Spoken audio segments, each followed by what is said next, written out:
Kainan na, mga karils. Bulang lang, inabraw, dininding, buridibud.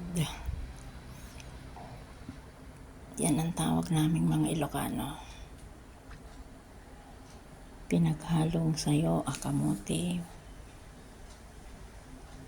Talbos ng kamote. Root crab, sweet potato.